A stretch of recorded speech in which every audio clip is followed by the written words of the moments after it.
Good morning friends, কেমন আছো সবাই? অনেক দিন পরে আবার তোমাদের সামনে একটা ব্লগ নিয়ে এসেছি।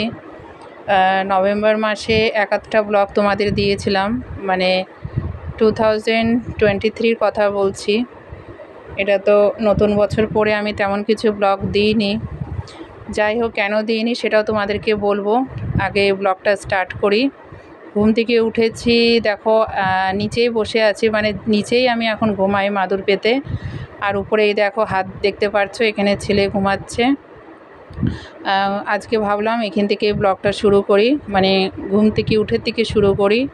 আর এখন চোখ মুখ ধুচ্ছি, মানে ব্রাশ টাশ করে ফ্রেশ হচ্ছি এখন। যাই হোক, চোখ মুখ ধোয়ার পর তারপরে তো চোখ মুখ মুছে তারপরে জানলা টালনা সব খুলে দিলাম। জানলা যেহেতু সব বন্ধ করে ঘুমাতে হয়, গ্রাউন্ডে থাকি তো, ফ্ল্যাটে বুঝতেই পারছো, যতই গরম হোক শীত হোক যাই হোক আমরা জানলা বন্ধ করে ঘুমাই।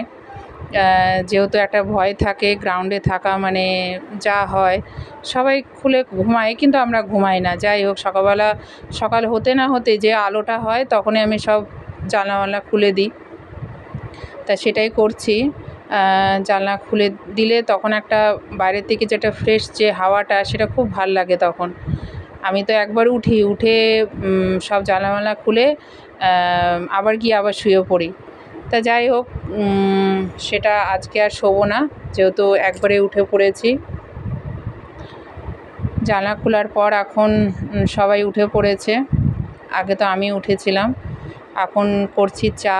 ঠিক আছে, প্রথম তো মাসি আছে, কাজ টাজ করে বাসন টাসন মেজে দিয়েও চলে যায়, তারপরে চা করতে আসি। তা চাটা করার টাইমে অনেক কিছু কথা মনে পড়ে, সেটা কি সেটাও তোমাদেরকে জানাচ্ছি, খালি ব্লগটা তো শুরু করলাম। তা যাই হোক, সবার জন্য চাটা করছি। চা করার পর তারপরে চাটা খেয়ে নেবো। ব্রেকফাস্টে কী হবে সেটা এখনও ভাবিনি, কিন্তু ফ্রিজের থেকে কালকেকার কিছু ভাত তরি তরকারি বেঁচে গিয়েছে, ওটা বার করে ওটা আমি খেয়ে নেবো গরম করে। আর তারপরে দেখি ওদের জন্য কী করা যায়। আর এর সাথে সাথে একটু তোমাদেরকে বলেই দিই, মেন হচ্ছে বাবাকে নিয়ে খুব আমরা অনেক কিছু স্ট্রাগল করলাম তাকে বাঁচানোর জন্যে, কিন্তু তাকে আর বাঁচাতে পারলাম না। এই এপ্রিলের 14 তারিখে আমি বাবাকে হারালাম। তখন বাজে 6টা 7, মানে সকাল 6টা 7-এ চলে গেল। খবরটা এলো তখন কটা বাজলো, 6টা 10 হবে। যাই হোক, আর এদিকে দেখো ভাত গরম বসিয়ে দিয়েছি, আগের দিনের ভাত। আর এই সবজিগুলো মা এনেছে, বেগুন, তারপরে ঝিঙে, লঙ্কা, পেঁয়াজ, রসুন আরও আছে, সব ধুয়ে টুয়ে এখানে রাখা হয়েছে। আর এদিকে দেখো কালকেকার যা মাছ, তরকারি, ডাল, চাটনি যা আছে ফ্রিজের থেকে বার করে রাখা হয়েছে। এটা একটু ঠান্ডাটা ছাড়ানো হোক, তারপরে আমি গরম করে নেব। ভাতটা গরম বসিয়ে দিয়েছি, দেখলে এগুলো আমার হয়ে যাবে, সকালবেলা খেলেই আমার হয়ে গেল, আর কিছু লাগবে না।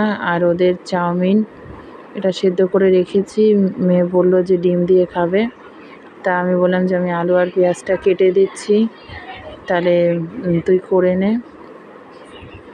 তাও করে নিল। ম্যাগি, চাউমিন এগুলো করতে পারে, তা ও করে নিল সেটা, তারপরে খেয়ে নিল। যাই হোক, আর এদিকে তারপরে খাওয়া দাওয়া হয়ে যাওয়ার পর বিছানা যা আছে ওটা করে নিলাম। ঠিক আছে, বিছানা ঝেড়ে টেরে বালিশ টালিশ ঠিক করে মাদুরটা পেতে নিলাম। বিছানা এদিকে করা হয়ে গেল। আর এই দেখো, এটা হচ্ছে বাবার ফটো, দেখতেই পারছো। এটা ভিতরে টাঙাইনি, এটা এখানে ড্রেসিং টেবিলের সামনে রেখে দিয়েছি। যখন মনে পড়ে তখন দেখি, খুব খারাপ লাগে। ঠিক আছে, যাই হোক, অনেক কিছু মনে পড়ে, তার পেছনে কত কিছু করলাম, কিন্তু সে বাঁচলো না। এসব কথা এরপরে ভিডিওতেই আমি বলবো, আজকে আর কিছু শেয়ার করলাম না, মানে কিছু আর কথা তোমাদের সাথে শেয়ার করলাম না, এরপরে ভিডিওতে বলবো। আর এদিকে হচ্ছে ইঁচড়ের তরকারি। ঠিক আছে, মেয়ে বসে পড়েছে। এটা হচ্ছে ইঁচড়ের তরকারি, মা করেছে, একটু ঝোল ঝোল মতন, মাখা মাখা না। আর এটা হচ্ছে পুঁইর তরকারি সব সবজি দিয়ে, যেহেতু ছেলে এঁচোড় খাবে না তাই জন্য পুঁইর তরকারি ওকে দেওয়া হচ্ছে। চাটনি আছে, ডাল, আর এটা হচ্ছে চিকেন। ঠিক আছে, অল্প চিকেনই ছিল, আলু দিয়ে করা হলো তরকারিটা, মানে চিকেনের কষা বলতে পারো বা যাই বলতে পারো। অল্প করে ঝোল করে করেছে, আর টক ডাল আম দিয়ে করেছে। আর দুপুরকার খাওয়া দাওয়ার পর তারপরে আমরা সন্ধ্যের সময় একটুখানি বেরিয়েছিলাম।